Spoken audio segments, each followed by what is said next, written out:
आज का हमारा टॉपिक होने वाला है पैरेललिज्म के ऊपर। Parallelism is a literary device in which parts of the sentence are grammatically the same और are similar in construction.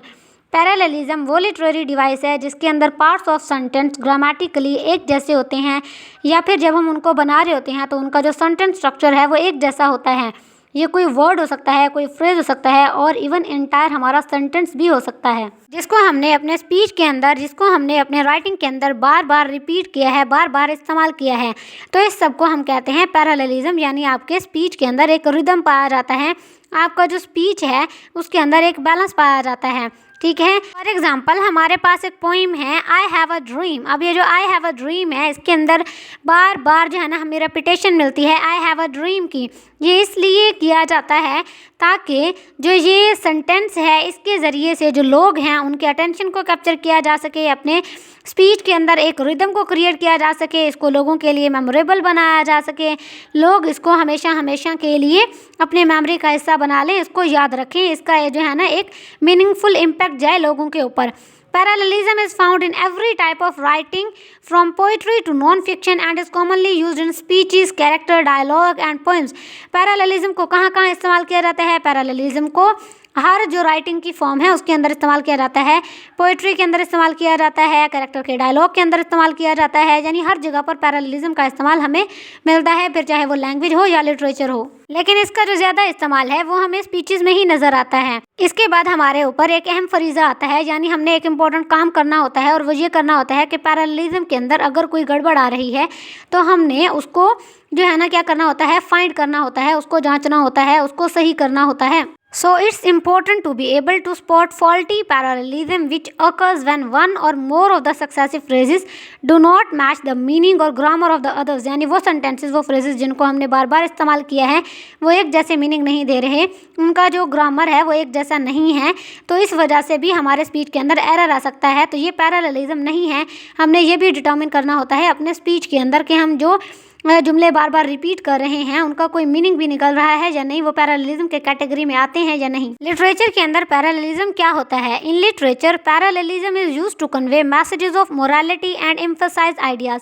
Literature के अंदर हम पैरेललिज्म का इस्तेमाल इसलिए कहते हैं ताकि हम अपने किसी मोरल मैसेज को अपने ऑडियंस तक कन्वे कर सकें, एक अच्छे अंदाज के अंदर, एक रिदम के अंदर, एक मेमोरेबल वे के अंदर, किसी मीनिंगफुल तरीके से, और उस आइडिया के ऊपर जोर दे सकें जिसको हम लोगों तक पहुंचाना चाह रहे हैं, ताकि लोग उससे सबक हासिल करें, ताकि लोग उसको एंजॉय करें, या फिर लोग उससे एंटरटेनमेंट हासिल करें, यानी किसी भी पर्पस के लिए जो हमने लोगों को पहुंचाया है। It is very common in proverbs from all around the world.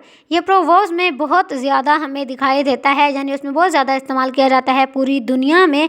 A proverb is a popular expression that is used to reveal a human truth or experience। A proverb क्या होता है? proverb एक पॉपुलर एक्सप्रेशन है जिसको हम human truth को reveal करने के लिए इस्तेमाल करते हैं, ह्यूमन जो एक्सपीरियंसेस हैं उनको रिवील करने के लिए इस्तेमाल करते हैं अपने स्पीच के अंदर, ताकि हमारी स्पीच हमारे ऑडियंस के लिए अट्रैक्टिव बन सके, उनको अपने साथ इंगेज रख सके, जो हम कहना चाह रहे हैं वो उन तक सही से पहुंच जाए। तो पैरेललिज्म के एग्जांपल से हमें पैरेललिज्म की बहुत अच्छी समझ आ सकती है, जैसे कि what you see is what you get. यहाँ पर जो लफ्ज़ व्हाट यू है इसकी बार बार हमें रेपिटेशन नज़र आ रही है, क्योंकि हम अपने आइडिया के ऊपर जोर दे रहे हैं कि वो लोगों की समझ में आ जाए, इसी वजह से हमने इसको बार बार रिपीट किया है।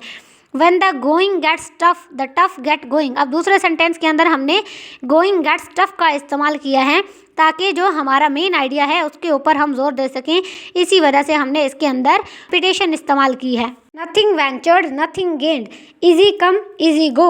और इसके अलावा जूलियस सीजर का हमारे पास एक फेमस लाइन है आई केम आई सा आई कनकर्ड। अब ये जो सारे हमारे पास सेंटेंसेस हैं इनके अंदर बार बार रेपिटेशन की गई हैं कुछ वर्ड्स की, ताकि जो हमारा मेन कॉन्सेप्ट है, मेन आइडिया है, उसके ऊपर जोर दिया जा सके, वो लोगों के समझ में आया जाए कि एक पैरेललिज्म क्या होता है, और जो है ना पैरेललिज्म के अंदर किस तरीके से जो वर्ड्स हैं उनको बैलेंस किया जाता है, किस तरीके से जो ग्रामेटिकल स्ट्रक्चर है सेंटेंसेस के अंदर उसका ध्यान रखा जाता है। तो आज के टॉपिक में हमने पढ़ा पैरेललिज्म क्या है, पैरेललिज्म को किस लिए इस्तेमाल करते हैं, पैरेललिज्म का पर्पस क्या है, पैरेललिज्म को हम लिटरेचर के अंदर कैसे डिफाइन करते हैं, लैंग्वेज के अंदर डिफाइन करते हैं।